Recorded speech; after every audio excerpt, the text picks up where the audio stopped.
The security badge hit the marble floor first. Then the voice followed. "Ma'am, you're not authorized to be here." The words cut through the glass-walled lobby of Harrison Technologies like a blade. Conversations stalled. Footsteps slowed. Heads turned just slightly, the way people look when they don't want to look. Evelyn Carter stood perfectly still, 61 years old, average height. Gray threaded neatly through dark hair pulled into a low knot. No heels, no jewelry worth noticing. Just a navy blazer that had seen real years, a leather folder held close to her chest, and a calm that didn't belong in a room built on speed and youth.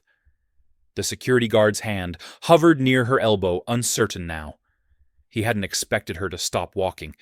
He hadn't expected her to turn and meet his eyes. "I have an interview," Evelyn said. Her voice was steady, low, the kind that didn't ask permission. The guard glanced down at the tablet in his hand, then back up at her face. His jaw tightened. "Name Evelyn Carter." The pause lasted half a second too long. Behind them, the lobby breathed again. A receptionist pretended to organize papers that were already straight. Two young analysts near the elevators exchanged looks, quick and amused, like this was a delay in the morning's entertainment. The guard shook his head. "I don't see you on today's list." Evelyn didn't argue. She didn't rush. She simply opened the folder and slid a printed confirmation across the counter.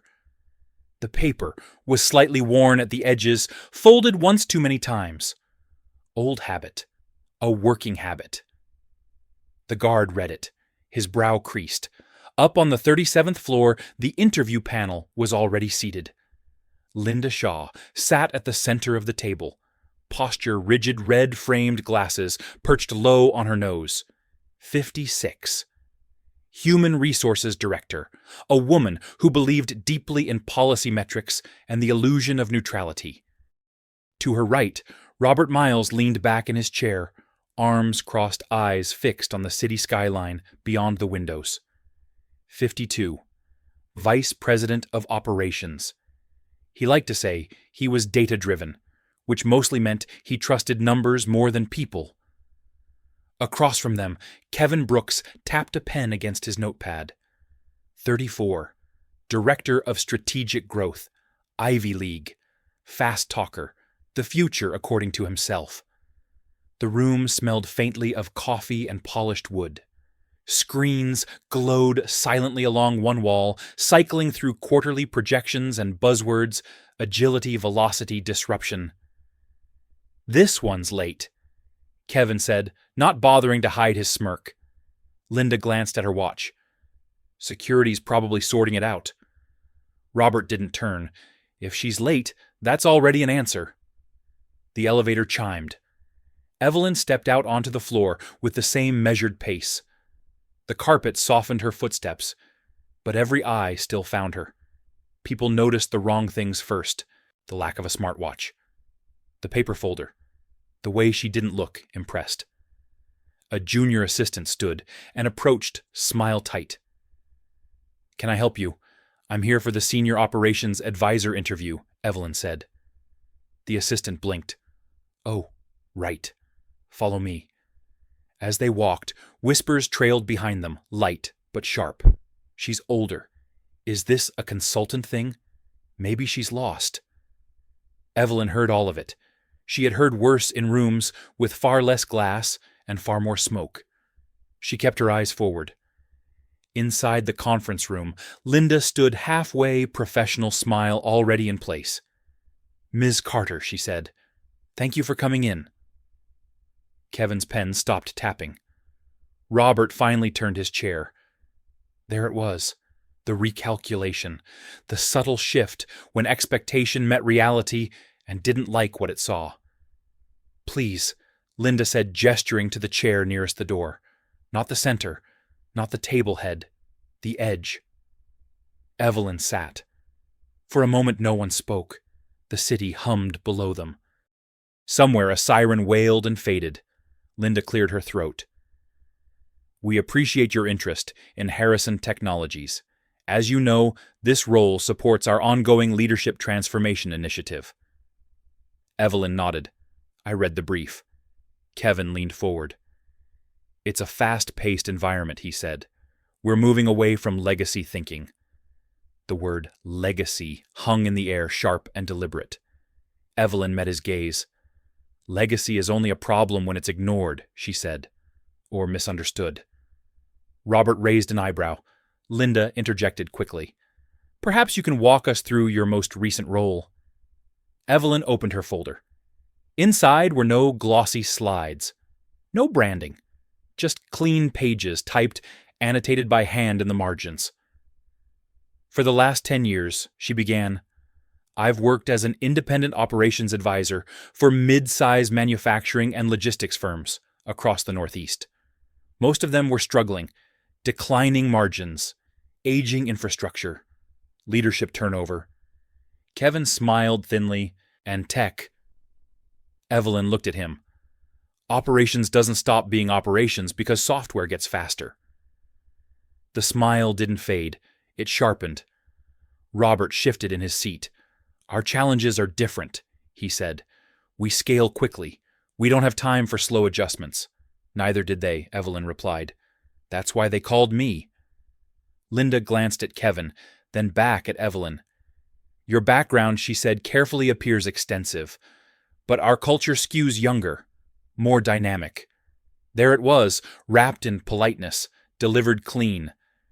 Evelyn felt it land heavy but familiar. She had heard versions of it in boardrooms, courtrooms, even family dinners. She didn't flinch. Dynamic doesn't belong to an age group, she said. It belongs to decisions. Kevin chuckled softly. With respect, this role requires someone who can keep up. The words were casual. The meaning was not. Outside the room, the assistant paused, hand hovering over the door handle. She listened, heart beating faster than it should have. She didn't know why she cared. Inside, Evelyn closed her folder. For clarity, she said, voice calm. Are you asking about my capacity or your assumptions? Silence. Linda straightened. Ms. Carter, we're simply assessing fit. Fit, the most flexible word in corporate language. The sharpest knife when wielded quietly. Robert stood. I think we have enough to move forward. Kevin nodded, already writing something down. Linda offered a practiced smile. Thank you for your time. We'll be in touch. Evelyn rose, slowly. She didn't argue. She didn't defend herself. She gathered her folder, smoothed the worn edge with her thumb, and looked at each of them in turn. Kevin avoided her eyes. Robert looked uncomfortable now. Linda held the smile a fraction too long. Evelyn walked to the door. As it closed behind her, Kevin exhaled.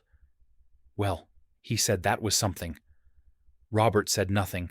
Linda sat back down, fingers tight around her pen. In the elevator, Evelyn stood alone. Her reflection stared back at her from the mirrored wall.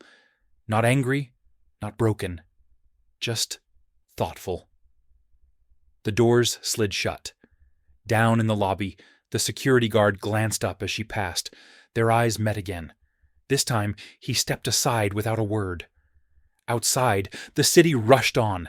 Cars, voices, a world that did not pause for interviews or judgments. Evelyn stepped into the cold air and reached for her phone. She didn't call yet. Some conversations were better had face-to-face. The boardroom door closed behind them with a muted click. But the tension didn't leave with Evelyn. It stayed. It seeped into the walls, the polished table, the air itself.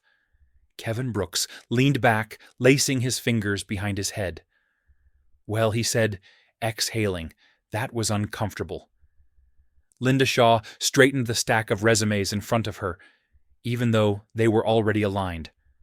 Let's keep this professional. Robert Miles didn't sit back down. He paced once, slow, then stopped at the window. Boston sprawled beneath them, gray and restless. She wasn't unqualified, he said. Kevin tilted his head. She wasn't right. Linda looked up sharply. Define right. Kevin smiled, the kind that never reached his eyes. We're building something forward-facing. Investors expect momentum. Energy. We can't put someone in that role who reminds people of where we've been. Robert turned. That's not what the job description says. That's what the market says, Kevin replied. And the market pays our salaries. Silence settled again, heavier this time. Linda pressed her lips together. She had spent years protecting the company from lawsuits, scandals, quiet disasters that never made headlines. She knew the language of risk. And she knew when something sat just close enough to the edge to make her uneasy. She'll get a standard rejection, Linda said finally. No commentary. Clean. Robert didn't argue, but his jaw tightened. Down in the lobby, Evelyn moved through the revolving doors and into the cold morning. The city hit her all at once. Horns, wind, the smell of coffee and exhaust. She paused on the steps, not because she needed to, but because the moment demanded it. She had learned long ago that some moments asked to be felt, not escaped.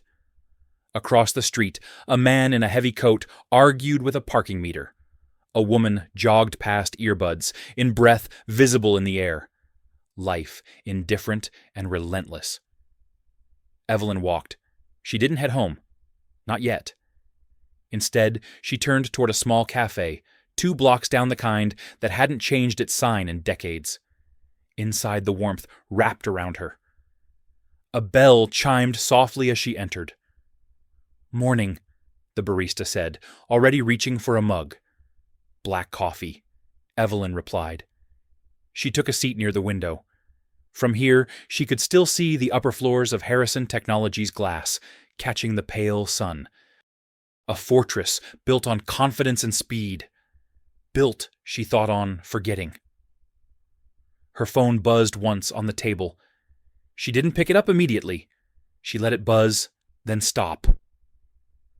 Across town, in a quiet office, lined with framed patents and yellowing photographs, William Carter stood over a spread of documents.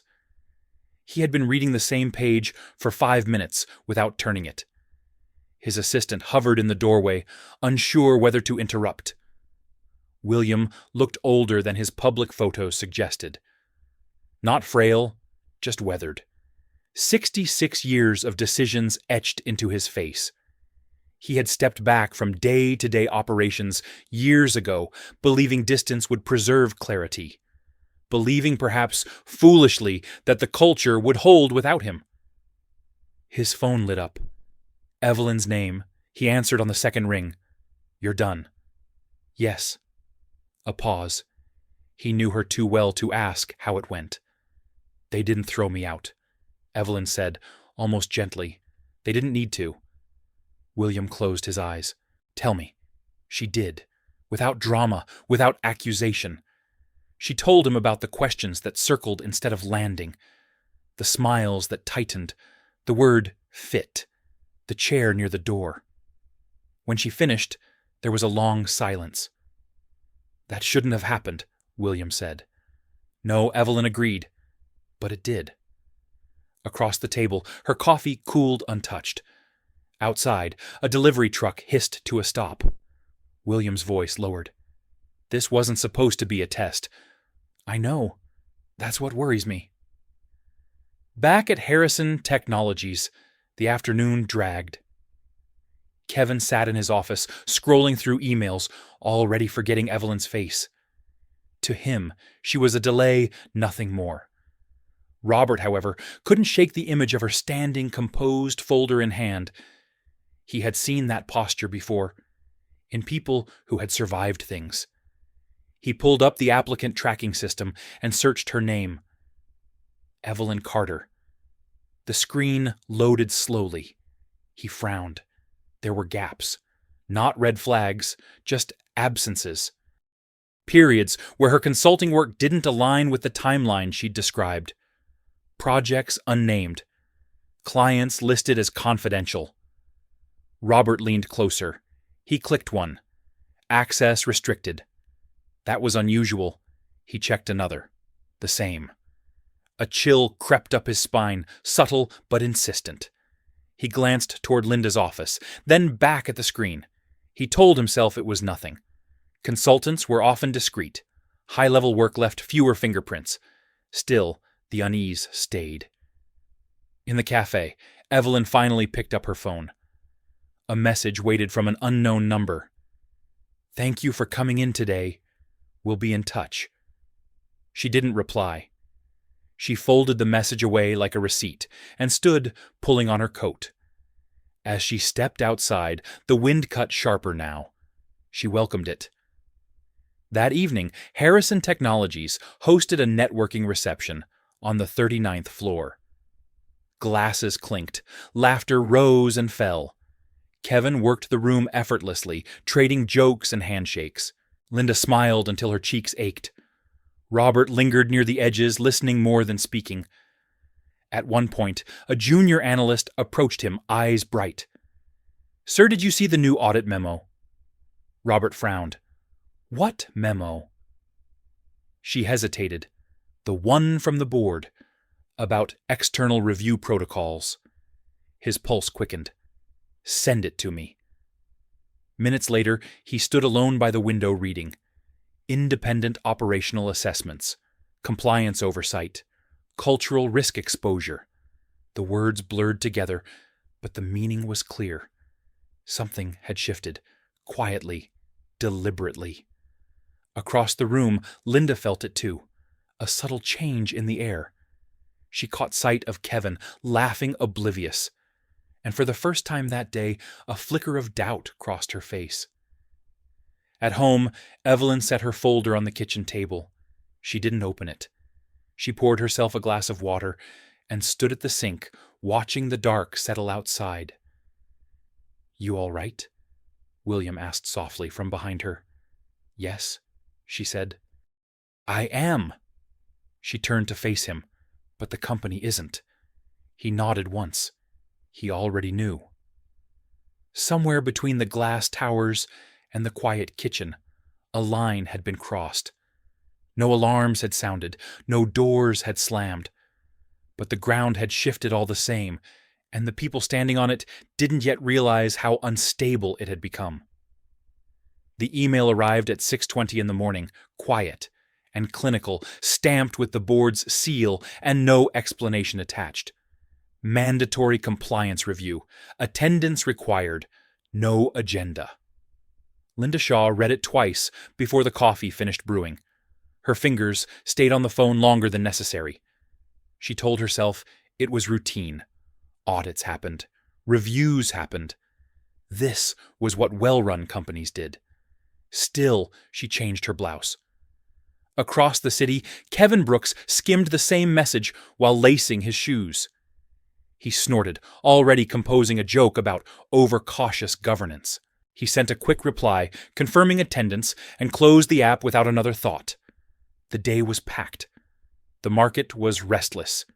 He had bigger things to worry about than a memo with no teeth. Robert Miles did not delete the email. He forwarded it to his personal address and printed it out. He folded the paper once neatly and slipped it into his jacket pocket, like a warning he wanted close. By 8:30, the conference room filled with a different kind of quiet. No chatter, no phones out. The screens were dark. Coffee sat untouched. The board's outside counsel stood near the far wall, neutral and unreadable, a legal presence more than a person. William Carter had not arrived. Linda cleared her throat. "Before we begin," she said, "I want to confirm this is standard procedure." The counsel nodded. "It is now." Kevin shifted in his chair. "What does that mean?" "It means," the counsel replied, "that we're here to listen." The door opened, and the air changed. Evelyn Carter stepped inside. She wore the same navy blazer, pressed, now the same low shoes, polished. No badge, no folder. Just her presence, steady and unhurried. Conversation stopped, because there were none to stop. The silence bent toward her. Kevin froze. Robert stood, Linda's pen slipped from her fingers and rolled, tapping once against the table before settling. "I'm not here as an applicant," Evelyn said. Her voice carried without effort. "I'm here as an external advisor to the board." Kevin laughed once, sharp and uncertain. "This is some kind of misunderstanding." Evelyn met his eyes. "It isn't." The council spoke. "Miss Carter has been retained to review operational culture and leadership conduct." Linda found her voice. "On what basis?" "On the basis of documented patterns," the council said, "and a trigger event." Kevin turned to Robert. "You knew about this." Robert didn't answer. He couldn't take his eyes off Evelyn. She took a seat at the end of the table, not the head. She didn't need it. For the last 18 months, Evelyn said, this company has lost a disproportionate number of senior candidates over the age of 55. Many of them were qualified. Several were exceptional. Linda's face tightened. Correlation isn't causation. No, Evelyn agreed. Language is. She tapped a remote. The screen lit up. Transcripts appeared, phrases highlighted in soft red. Not the right fit. Overqualified. Might struggle with pace. Better suited for a consulting role. Culture alignment concerns. Kevin leaned forward. "Those are standard phrases." "They are," Evelyn said. "That's why they work." Robert swallowed. Evelyn continued. "In interviews, performance reviews, informal feedback, the pattern is consistent. Polite, defensible, exclusionary." Linda shook her head. "We follow the law. You follow the letter," Evelyn said. "You ignore the impact." Kevin scoffed. "This is turning into a lecture." Evelyn looked at him then. Really looked. "You confuse speed with clarity," she said, "and confidence with competence." The room went still. Outside, traffic moved. Inside, time slowed. The council interjected gently. "Ms. Carter's role is advisory. No decisions are being made today." Kevin exhaled, relief flickering. "Good." Evelyn's gaze shifted to Linda. "I reviewed the interview schedule from last week." Linda's jaw clenched. "That was confidential." "It was," Evelyn said, "and it was shared." Robert felt heat crawl up his neck. Evelyn didn't accuse. She didn't need to. "The interview was ended early," she said, "on the basis of perceived misalignment. No performance deficiencies cited. No follow-up offered." Kevin opened his mouth. Evelyn raised a hand, not sharply, but enough. "I'm not here to argue intent. I'm here to outline consequence." She clicked again. The screen changed. A graph rose slowly, then dipped. Retention. Institutional knowledge. Operational delays tied to leadership turnover. "Experience doesn't slow systems," Evelyn said. "Disregard does." Linda's voice wavered. "Why are you doing this?" The question hung raw and human. Evelyn paused. "Not for effect. For honesty. Because I've seen this before," she said, "and it never ends where you think it will." Kevin pushed back his chair. "So, what you came in pretending to be an applicant to catch us out?" Evelyn shook her head. "I applied because the role existed. I was evaluated because the process allowed it. What happened next was not a test. It was a mirror." Robert closed his eyes. The door opened again. William Carter entered without announcement. He didn't command the room. He didn't have to. Conversations died in his wake. Even Kevin stood instinct overriding bravado. William looked older up close, thinner, sharper. His eyes found Evelyn first. They held. A quiet exchange passed between them. Not triumph, not relief, something heavier. "I asked for an audit," William said, taking a seat beside the council. "Not this." Linda turned pale. "Bill, we..." He raised a hand. "You followed procedure," he said. "That's the problem." Kevin straightened. "With respect, this feels like a setup." William met his gaze. "It feels like accountability." Kevin bristled. We're talking about culture preferences, not violations. William nodded slowly. That's what makes it dangerous. Evelyn spoke again, softer now. When systems reward only one kind of voice, they collapse under their own echo. No one interrupted. The council closed the folder in front of her. Next steps will be communicated after further review. Linda let out a breath she didn't know she'd been holding. Kevin glanced at the door, calculating exits. Robert stared at the table, the grain of the wood suddenly fascinating. As the meeting adjourned, Evelyn stood. She didn't look at Kevin. She didn't look at Linda. She walked toward the window and paused, gazing out over the city. William joined her. "You didn't tell me you'd apply," he said quietly. "I didn't know I would be dismissed," she replied. He nodded once. "I should have."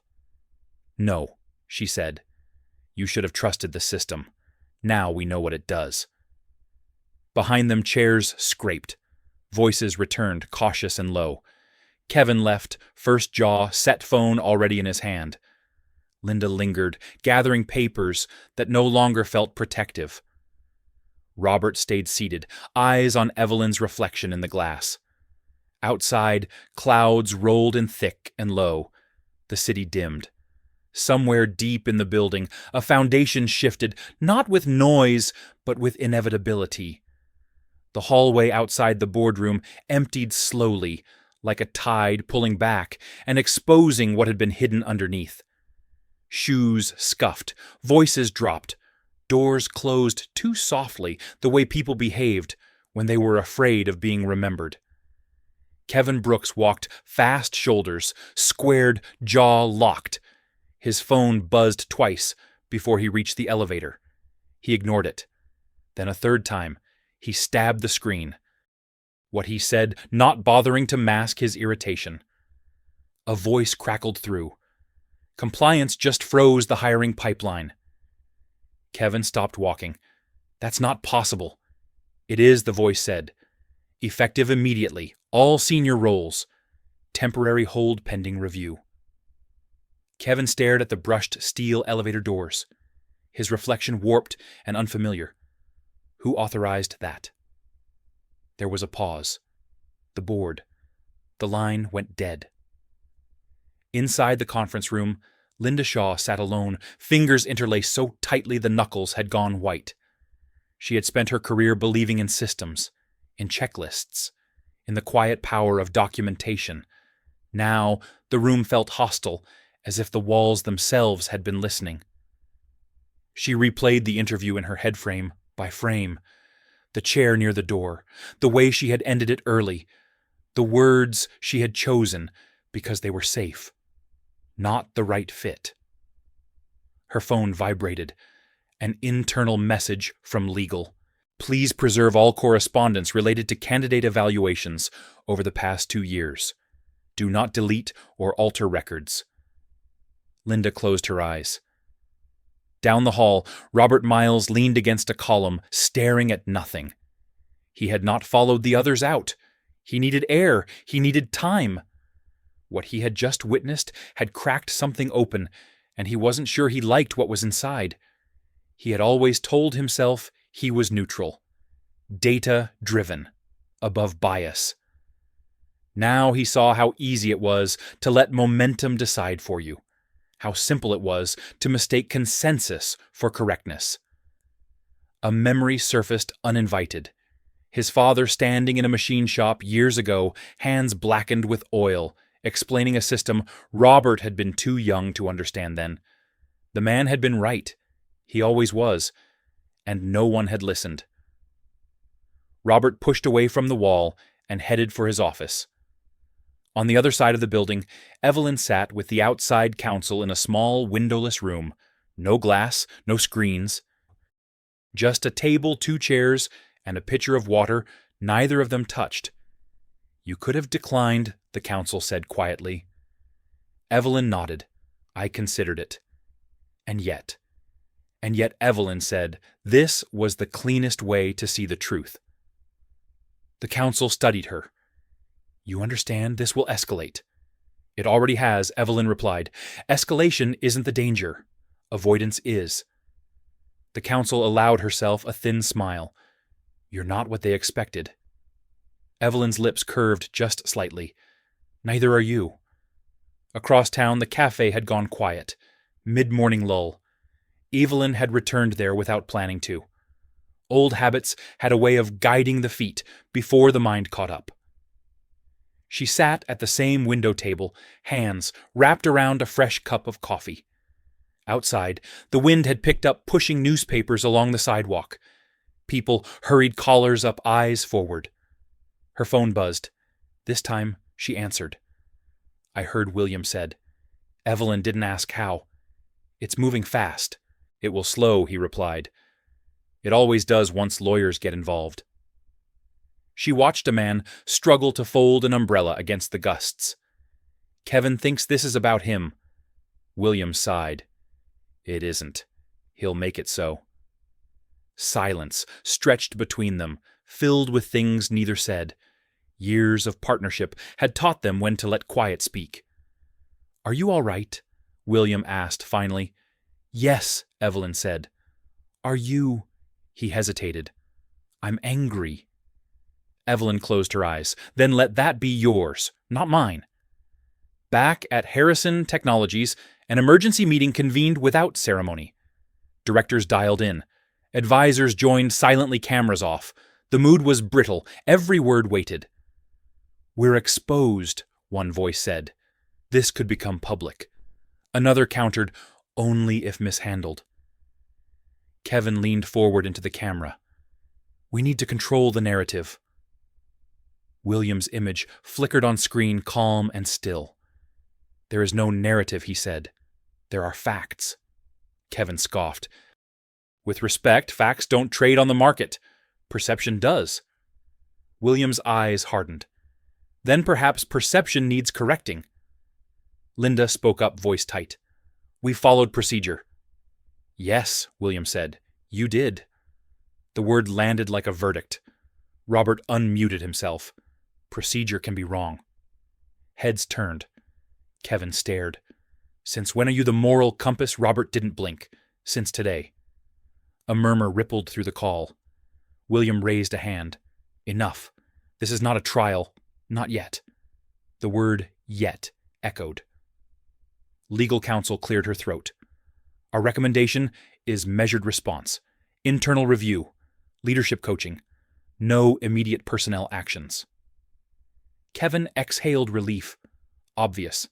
Linda sagged slightly in her chair. Evelyn, listening from her kitchen table, set her cup down carefully. The porcelain clinked sharp in the quiet room. She leaned toward the phone. May I? William nodded. This isn't about training, Evelyn said. It's about authority. Who gets to define value? Kevin laughed. You're making this philosophical. I'm making it practical, Evelyn replied. You don't lose talent in one dramatic moment. You bleed it out through 1,000 small decisions. No one interrupted. When leadership treats experience as drag, she continued, the system adapts. It stops listening. It stops remembering. Eventually, it stops functioning. The line stayed silent. Finally, William spoke. There will be changes. Kevin stiffened. Define changes. William met the camera. Structural. After the call ended, Kevin sat alone in his office, staring at the city. His phone buzzed again. This time, it was a message from a recruiter he had been courting quietly. He didn't open it. Linda locked herself in the restroom and stared at her reflection. She looked tired, older than she had yesterday. She wondered how many times she had smiled while closing doors for people who deserved better. Robert sent an email he had been drafting for months without knowing it. Subject line simple. Request for internal reassignment. He hit send before doubt could catch up. As evening fell, the building emptied faster than usual. People avoided eye contact. Elevators descended heavy with unspoken questions. Evelyn walked the quiet streets near her home coat, pulled tight. The city lights blinked on one by one. Somewhere, a foundation was being examined, not with demolition, but with careful hands. This was only the beginning. By the end of the week, Harrison Technologies no longer felt like a company. It felt like a building holding its breath. The lobby screens still looped the same promotional videos, all sharp edges and confident slogans, but no one watched them anymore. Conversations cut off when someone unfamiliar walked by. Doors closed more often. Laptops stayed open long after sunset.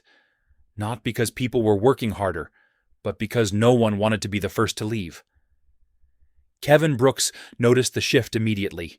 He told himself it was temporary. Change always made people nervous. That didn't mean he was wrong. It meant they were weak. He stood in front of his office window, jacket off sleeves, rolled city lights scattered beneath him, like a map he still believed he controlled. His phone vibrated on the desk. Another calendar invite. Another meeting with words like alignment and review tucked into the subject line like warnings. He ignored it and dialed a number from memory. "They're overreacting," he said the moment the call connected. "This will blow over." The voice on the other end hesitated. "Kevin, compliance doesn't freeze pipelines for nothing." "They're scared," Kevin snapped, "and scared people reach for old faces." A pause. "Careful." Kevin ended the call without responding. He stared at his reflection in the glass. For the first time, it looked unsure. On the other side of the building, Linda Shaw sat with a stack of files spread across her desk. Candidate evaluations. Exit interviews. Performance notes. The words blurred together, familiar phrases suddenly exposed under harsh light. Not aligned with future direction. May struggle with pace.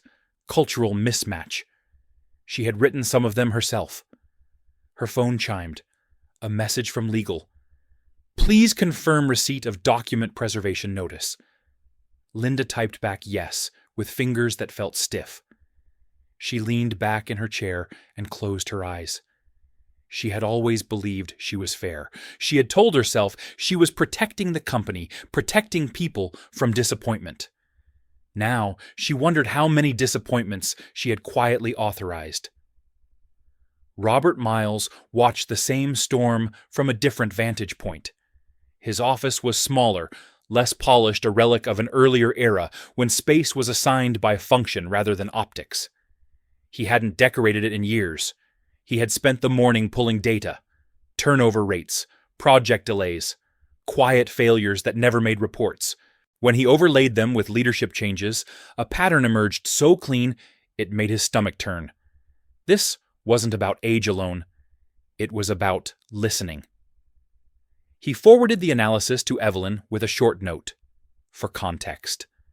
Minutes later, his phone rang. "You didn't have to do this," Evelyn said. "Yes," Robert replied. "I did." She was quiet for a moment. "It won't make you popular."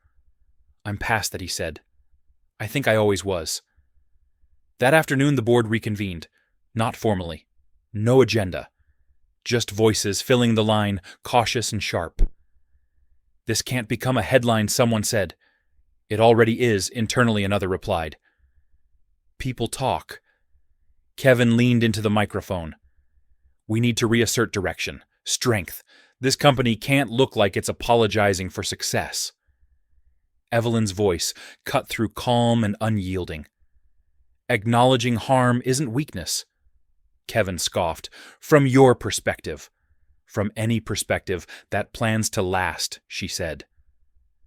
William listened, without interrupting.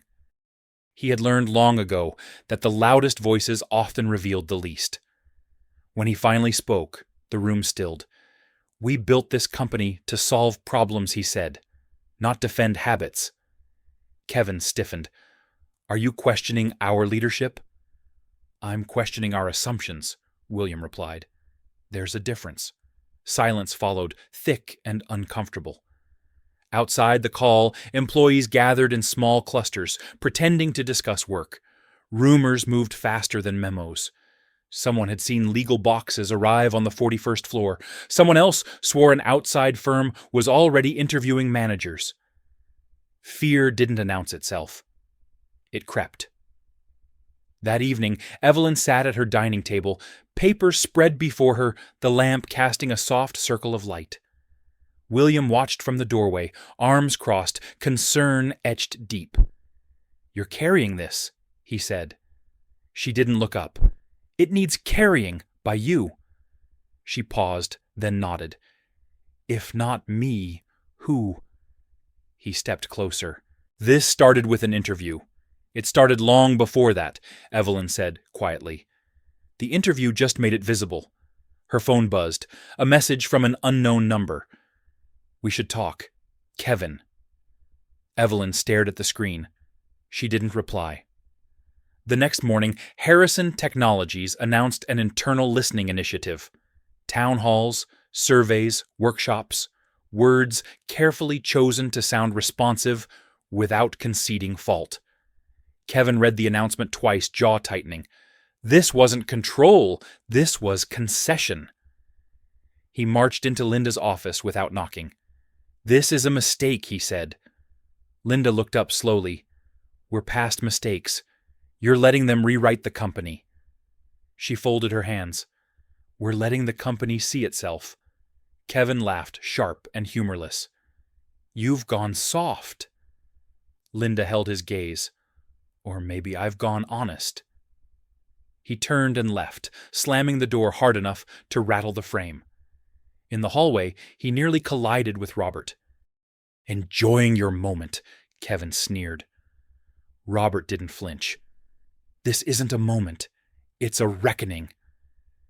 Kevin stepped closer. "You think siding with her makes you righteous? I think pretending nothing's wrong makes you dangerous." Robert replied. They stood there, the space between them charged, until footsteps approached, and the tension dissolved into polite nods. That afternoon, Evelyn attended the first listening session. She didn't speak at first. She watched. People shared stories haltingly, missed promotions, quiet exits, being told they were invaluable right up until they weren't. The room filled with something heavier than anger, recognition. When Evelyn finally spoke, it wasn't to accuse. "It's easy to believe we're fair," she said. "It's harder to listen when the evidence disagrees." No one argued. Kevin didn't attend. Instead, he sat alone in his office, scrolling through job listings he had once dismissed as beneath him. The city outside looked different now, less like a conquest, more like a question. That night, as the building emptied again, Evelyn walked past the glass walls one more time. Reflections layered over reflections, faces over faces. Somewhere deep within Harrison. Technologies, something old was breaking. Not loudly, not cleanly, but it was breaking all the same. The resignation came through at 11:40 in the morning, buried between two routine calendar updates and a budget reminder no one had read yet. Kevin Brooks, Director of Strategic Growth, effective immediately. No farewell email, no all-hands announcement. Just a quiet update in the internal system, the kind that erased a presence without acknowledging it had ever mattered. By noon, everyone knew. Phones buzzed in pockets. Slack messages went unanswered. People looked up when footsteps passed their desks, then looked away just as quickly. Harrison Technologies had lost executives before, but this felt different. This wasn't a departure. It was an evacuation. Linda Shaw read the notice 3 times before standing. She walked to the window and stared down at the street below, watching people cross with the confidence of those who assumed the ground would hold. She had spent years managing exits, severance packages, carefully worded statements. She knew what panic looked like when it wore professionalism like armor. Kevin had not asked for a meeting. That more than anything unsettled her. Robert Miles found out from a junior analyst who knocked on his door with wide eyes and a half-formed question. Robert nodded once and closed the door behind him. He sat down slowly, the weight of the chair grounding him. So that was it. He didn't feel satisfaction. He felt something closer to grief. Not for Kevin, but for the version of the company that had let this happen quietly, without reflection, without pause. Evelyn heard the news from William while she was reviewing notes from the listening sessions. She didn't look surprised. "He left before the review concluded," William said. "Yes," Evelyn replied. "He needed to." Do you think he understands why Evelyn closed the folder in front of her? Not yet. Outside, the city moved under a low sky. The weather had turned. Wind pressed against windows, insistent and restless. By mid-afternoon, legal issued another notice. An external firm had been retained to conduct a full cultural and leadership audit. Participation mandatory. Retaliation prohibited. Confidential channels established. The language was careful. The impact was not. Managers canceled meetings. Directors postponed decisions. Power once assumed now felt provisional. Linda convened her team behind closed doors. Faces around the table looked younger than she remembered. Or perhaps they had always been this young, and she was only now seeing it clearly. "This isn't about blame," she said, hearing the hollow echo of words she had used too many times before. "It's about alignment." A hand went up. "Are we in trouble?" Linda hesitated. Honesty pressed against habit. "We're accountable," she said, finally. "There's a difference." After the meeting, she stayed behind, staring at the empty chairs. She wondered how many conversations she had ended early, because it was easier than listening longer. Robert spent the afternoon fielding calls from operations leads who suddenly wanted context. He gave it to them plain and unvarnished. Some thanked him. Some bristled.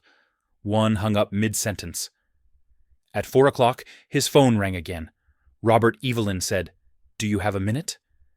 "For you," he replied, "I have as many as you need." They spoke quietly, like co-conspirators, who had not planned to be conspirators at all. "I keep thinking about something," Robert said.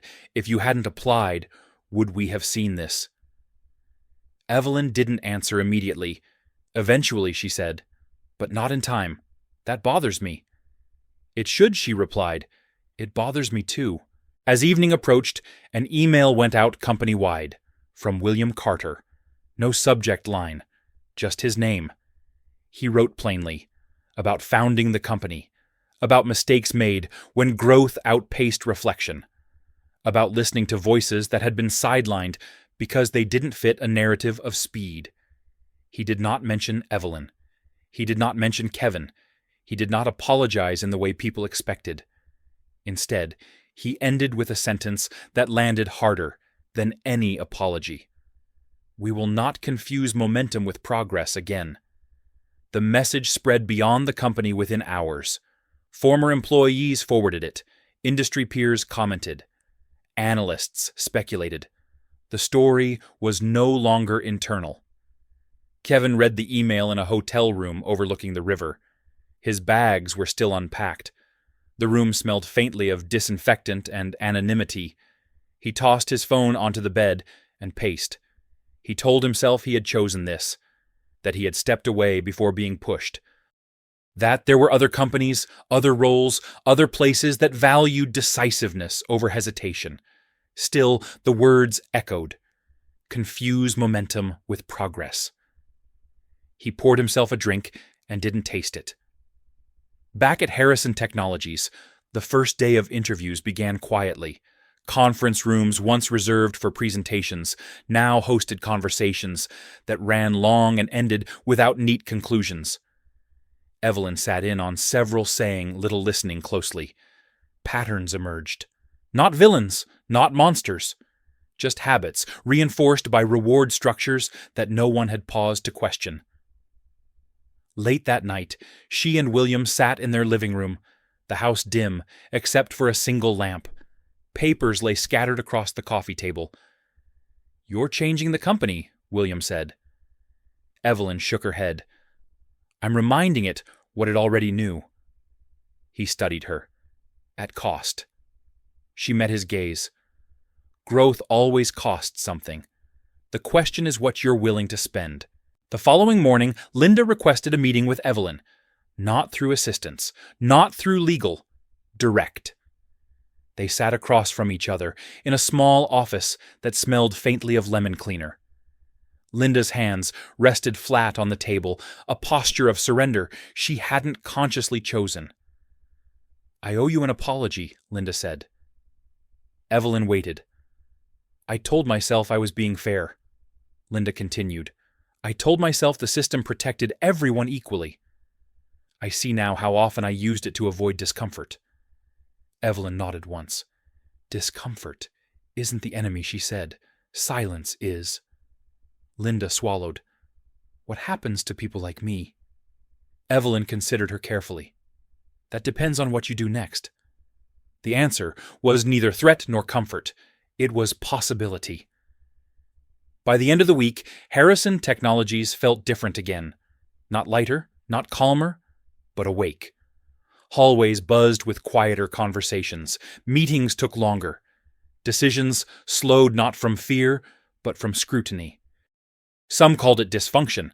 Others called it overdue. Evelyn stood once more in the glass-walled lobby, watching employees move through the space with cautious purpose. The security guard from her first visit nodded to her as she passed. This time, he smiled. She returned the gesture small and unremarkable. Above them, the building hummed systems recalibrating. Outside, the city pressed on indifferent as ever. Change, Evelyn knew, was rarely loud. It arrived in moments like this, uncomfortable, uncertain, necessary, and it never asked permission. 6 weeks later, the silence around Kevin Brooks had hardened into something colder than scandal. It was absence. His name no longer surfaced in meetings. His projects had been quietly reassigned. The office he once occupied had been stripped down to neutral gray, as if he had never been there at all. In a company built on momentum, forgetting was the most efficient form of judgment. Kevin felt it everywhere. He sat in a temporary apartment across the river, the kind rented by consultants and people between lives. The mornings were too quiet. No calendar alerts, no assistants, no sense of urgency pressing against his ribs. Just time, wide, unforgiving. He opened his laptop and scrolled through industry news. Harrison Technologies appeared more often now. Articles dissected its cultural reset. Analysts praised the restraint. Investors liked the word stability. Kevin read every line with a mix of resentment and disbelief. "They're doing this without me."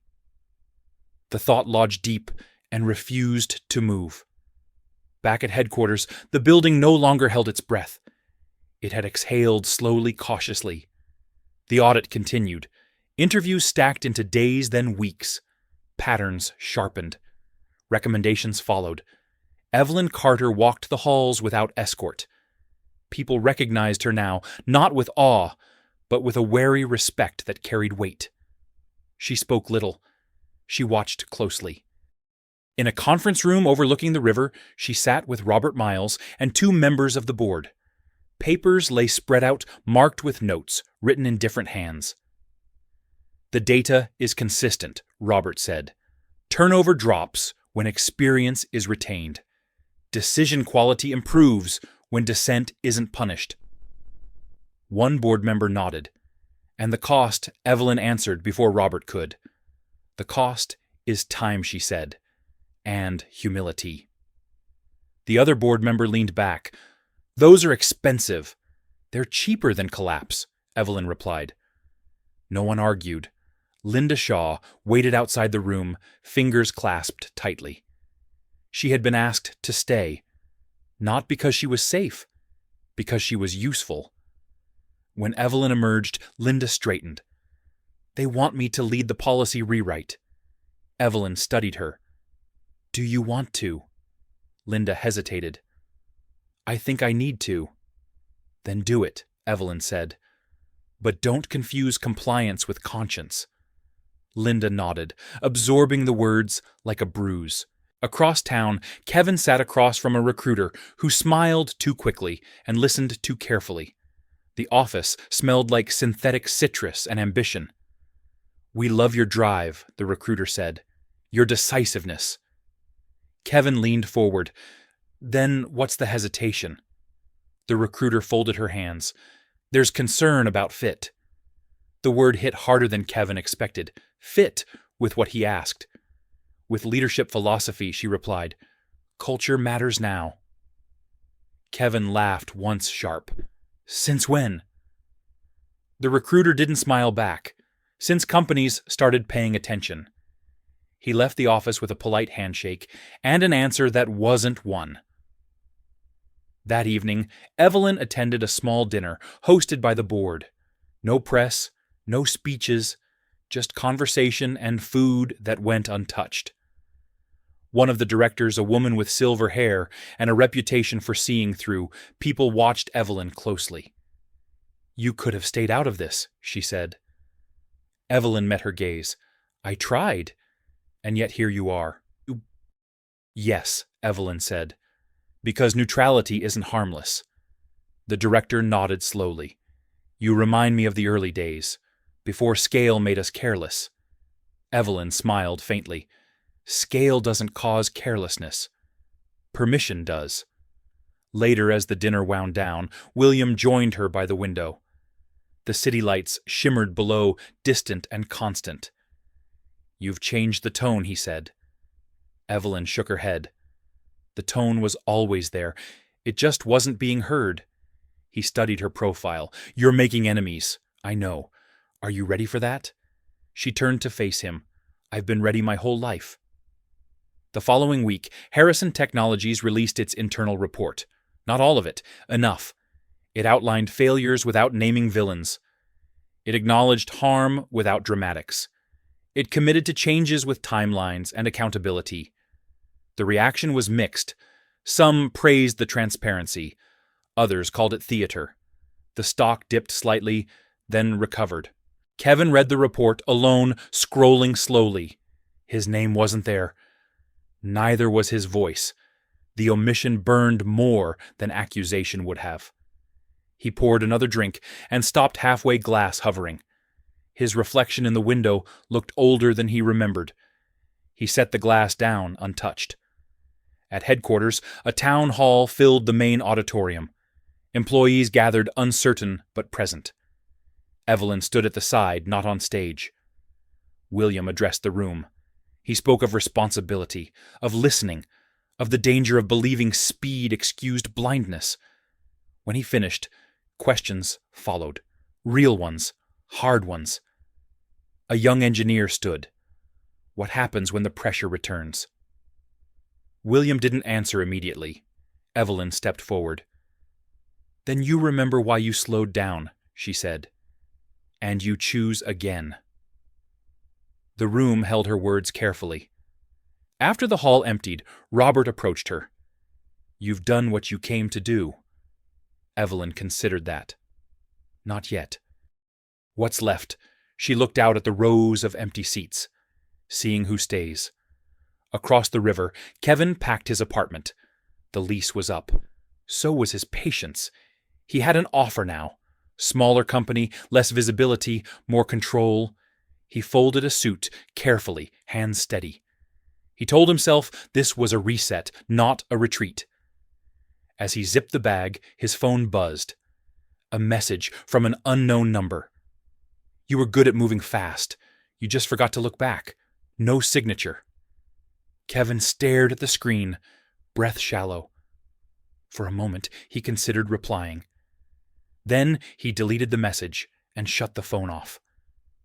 Back in the city, Evelyn walked home alone, coat pulled tight against the evening chill. The streets were loud with life. She moved through it unnoticed, exactly as she preferred. Some battles ended loudly. Others faded into the choices people made when no one was watching. This one wasn't over yet. But the ground beneath it had shifted, and that was enough to change everything. The first lawsuit threat arrived quietly wrapped in careful language and delivered by a firm whose name carried weight. It didn't accuse. It suggested. It asked questions that didn't need answers to cause damage. William read the letter once, then again slower the second time. He set it down without comment. Outside his office window, the river moved steadily, unconcerned with reputations or intent. "They're testing us," legal said, over speakerphone. "Yes," William replied, "and they're late." The board convened within hours. No cameras, no guests, just people who had built and broken companies long enough to recognize the sound of pressure changing pitch.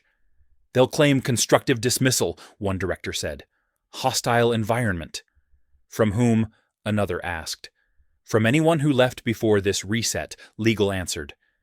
"And from anyone who believes the reset cost them." Evelyn listened without interrupting. She sat at the end of the table, hands folded, posture relaxed but alert. She had seen this moment before, in other places, other industries. When accountability began to cost money, principles were suddenly negotiable. "They want us to blink," she said. A director frowned. "And if we don't?" "They escalate," Evelyn replied. "Publicly." Silence followed. Not fear, calculation.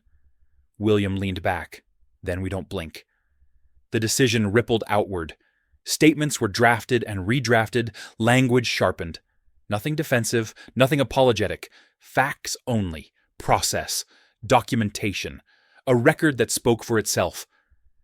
By the next morning, whispers had become speculation. Industry blogs ran pieces about internal upheaval. Pundits argued whether Harrison Technologies had gone too far or not far enough. The word overcorrection appeared more than once. Evelyn read none of it. She spent the day in interviews this time with managers who had stayed. People who had chosen uncertainty over familiarity. One of them, a woman in her early 40s, with tired eyes and careful speech, sat across from her and twisted a pen between her fingers. "I almost left," she admitted. "What stopped you?" Evelyn asked. The woman shrugged. "I wanted to see if it was real. And now I'm afraid it won't last." Evelyn nodded. "That fear is reasonable." The woman looked surprised. "You don't think we've fixed it?" "I think fixing implies an end," Evelyn said. "This is maintenance." In another room, Robert Miles sat with a group of operations leads who spoke openly, now voices overlapping, frustration finally uncoiled. He listened, asked questions, took notes. He didn't soften. At one point, someone said, "This slows us down." Robert replied, "It slows you down when you're used to not explaining yourself." That evening, Kevin Brooks watched the news from a bar near his new office. The place was loud, crowded, filled with people who spoke in quick bursts and half-finished thoughts. He liked it because no one recognized him. A segment about Harrison Technologies flickered across the television above the bar. A panel debated whether the company's leadership shift signaled a broader reckoning. Kevin turned away. A man beside him raised his glass. "You work there." Kevin hesitated. "I used to." The man nodded. "Heard things changed." Kevin forced a smile. "Everything does." The man clinked his glass against Kevin's and turned back to the screen. Across town, Evelyn and William walked home together for the first time in weeks. The night air was cool, sharp enough to wake the senses. "You didn't have to step in today," William said. "Yes," Evelyn replied. "I did." He smiled faintly. "You're exhausting." She laughed softly. "Only to people who resist." At home, Evelyn found an envelope waiting on the table, no return address. Just her name written carefully. Inside was a printed article from years ago. A case study about a manufacturing firm that had collapsed after sidelining its senior engineers. A handwritten note rested on top. "Saw this and thought of you. Thank you for saying what we couldn't." signed with a first name she didn't recognize. Evelyn folded the paper and set it aside. The following week, Harrison Technologies hosted a closed-door session with institutional investors. No slides, no theatrics. William spoke plainly about risk, about trust, about long-term value that didn't spike but endured. Questions came fast, some sharp, some skeptical. Evelyn watched faces as they listened. Some leaned forward, others crossed arms. A few nodded almost imperceptibly. Afterward, one investor approached her privately, an older man with a quiet manner and eyes that missed little. "You're changing the temperature," he said. "Good," Evelyn replied. He smiled. "Temperature determines whether systems survive stress." That afternoon, the lawsuit threat dissolved into a request for mediation, not a victory, a retreat. Legal relayed the news with careful optimism. "They're open to discussion." William nodded. "So are we." Evelyn said nothing. She had expected this. Pressure revealed intent. Intent revealed resolve. Later, Linda Shaw knocked on Evelyn's office door, tentative. "I wanted to tell you, Linda said I'm staying." Evelyn studied her. Why Linda exhaled. Because leaving would be easier. "And I've done easy." Evelyn gestured to the chair. "Then sit. There's work to do." As weeks passed, the noise softened. Not because interest faded, but because patterns emerged. Harrison Technologies didn't collapse. It didn't explode upward either. It steadied. People noticed. Kevin received an offer from another firm. Senior title, competitive pay. The recruiter emphasized autonomy, freedom to build. He read the contract twice. Something in his chest tightened, unfamiliar and unwelcome. He closed the document without signing.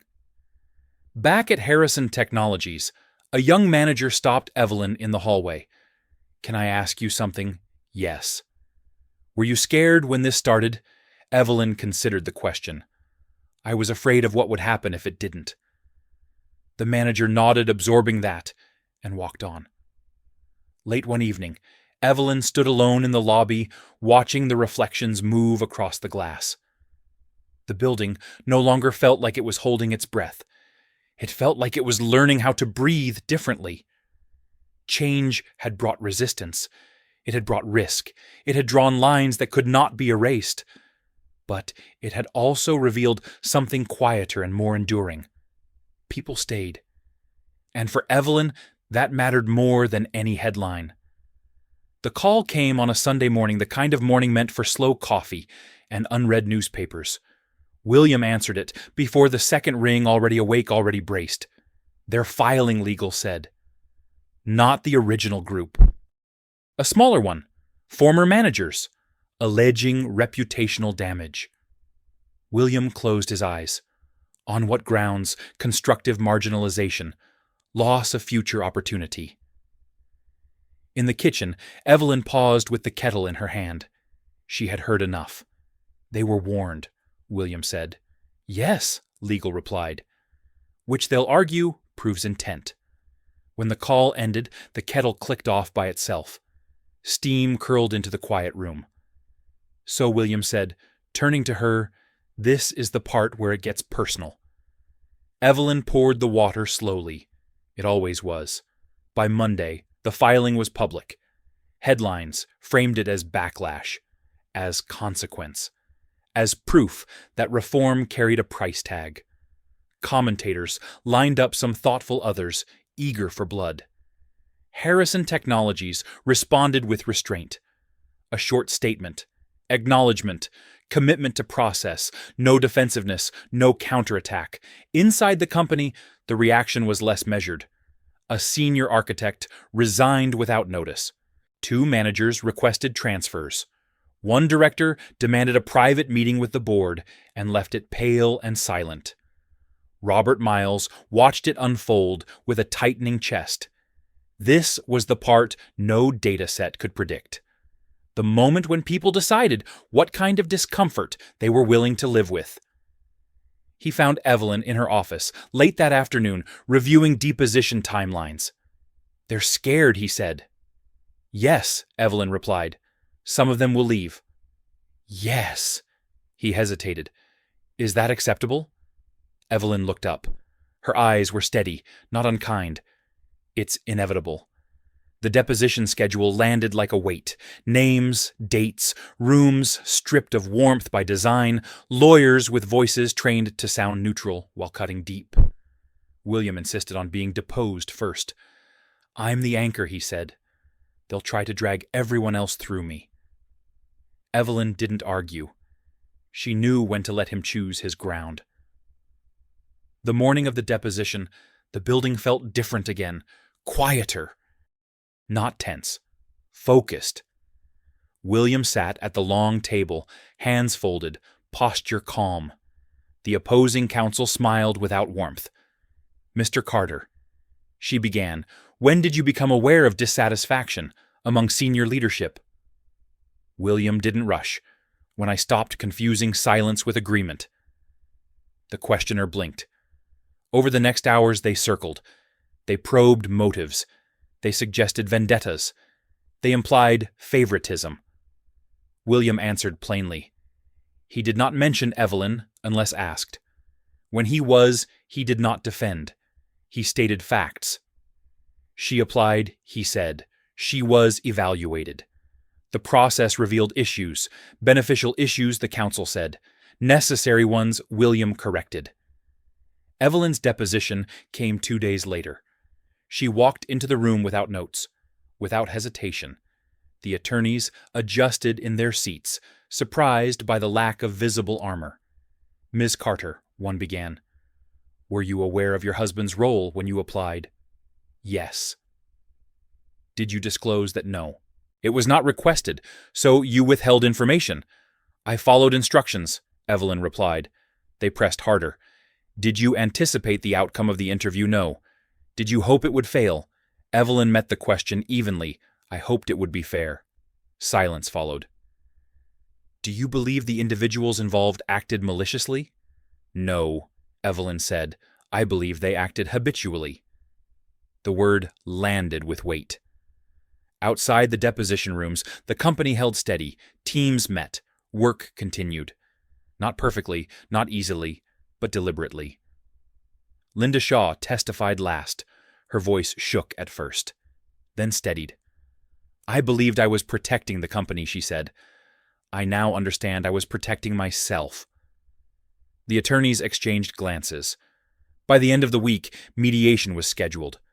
Kevin Brooks received notice of it in his inbox, forwarded from a former colleague who no longer knew whether they were friends. He read the names listed: William, Evelyn, Linda, Robert. His own name was absent.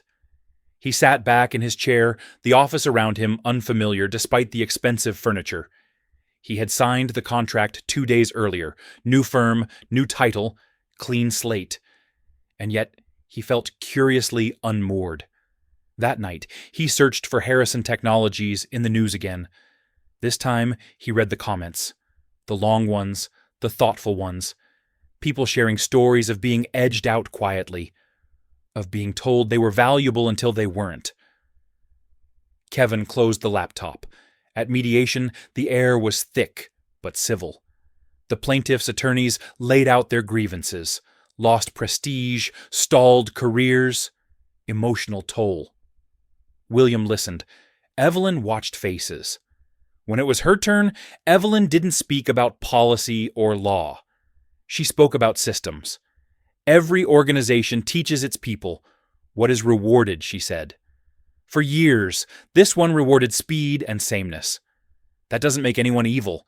It makes the outcome predictable. One of the plaintiffs, a man in his late 40s, frowned. "So we're collateral damage." Evelyn met his gaze. "Your evidence." The room stilled. After hours of negotiation, the outlines of a settlement emerged. Not money alone, training, reinstatement options, public commitments that could be audited. Not everyone was satisfied, but no one walked away. In the days that followed, the noise receded. Not vanished, receded. Employees watched carefully, investors waited. The market absorbed the news without drama. Harrison Technologies did not surge, it did not fall, it endured.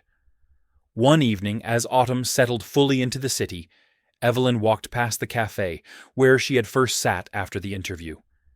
She paused just for a moment, then continued on. At home, she and William shared dinner quietly. No agenda, no analysis. "You all right?" he asked. "Yes," she said. "Are you?" He smiled faintly. "I'm tired. So am I." They sat in companionable silence, the kind earned, not assumed. Across the river, Kevin stood on his balcony, looking out at a skyline he no longer recognized as his. The city lights blurred slightly. He wasn't sure if it was the cold or something else. For the first time in a long while, he wondered not what he had lost, but what he had never learned to see. And somewhere between loss and understanding, a door cracked open quiet and uncertain, waiting to see if he would notice. The settlement was signed without ceremony, on a gray Thursday afternoon, the kind of day that didn't ask to be remembered. Papers slid across a table, pens moved. Hands shook once briefly, without warmth or hostility. No cameras, no statements read aloud. Just an ending that felt less like victory and more like closure. Harrison Technologies didn't announce the agreement with triumph. It released a short notice. Factual, measured. It outlined commitments, timelines, accountability. Nothing flashy, nothing defensive. The kind of message meant to last longer than a news cycle. Inside the building, people read it quietly at their desks. Some nodded. Some frowned. A few exhaled without realizing they'd been holding their breath for months. Work resumed not with relief, but with intention. Evelyn Carter stood in the lobby that afternoon, watching employees move past the security desk. They no longer rushed the way they used to. They looked up more. They spoke to one another in voices that carried a little further than before. The security guard from her first day nodded again as she passed. This time he didn't just smile. He straightened. "Good afternoon, ma'am." "Good afternoon," Evelyn replied. She stepped outside into the cold air, the city stretching wide and indifferent around her. She had no meeting to rush to, no statement to prepare. The work she had come to do was no longer hers alone. Upstairs, William sat in his office, the last box of legal documents sealed and stacked neatly in a corner.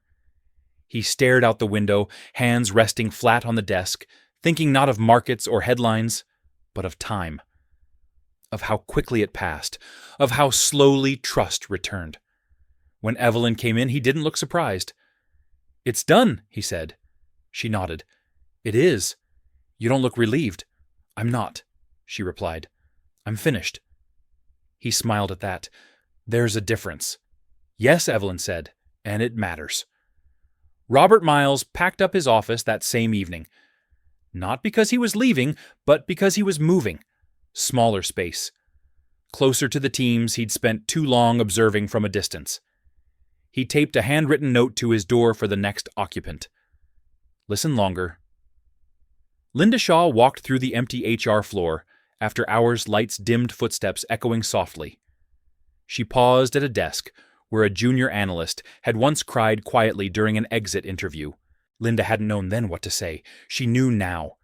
She turned off the last light and closed the door behind her. Across the river, Kevin Brooks sat alone in his new office, staring at a screen filled with numbers that moved fast and meant less than he wanted them to. The new company praised his decisiveness, his drive, his ability to cut through hesitation. He nodded when they spoke. He delivered what was asked. He did not argue. At night, though, the silence followed him. He found himself replaying moments he had dismissed as insignificant. Faces he hadn't really seen. Words he had chosen because they were efficient. One evening, he opened his laptop and began writing. Not a memo, not a pitch, just notes. observations. Things he hadn't understood when it mattered. He didn't know what he would do with them.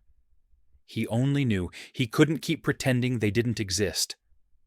Weeks passed, then months.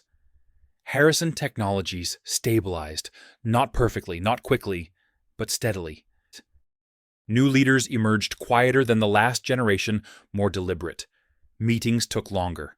Decisions carried more weight. Mistakes still happened, but they were named instead of buried.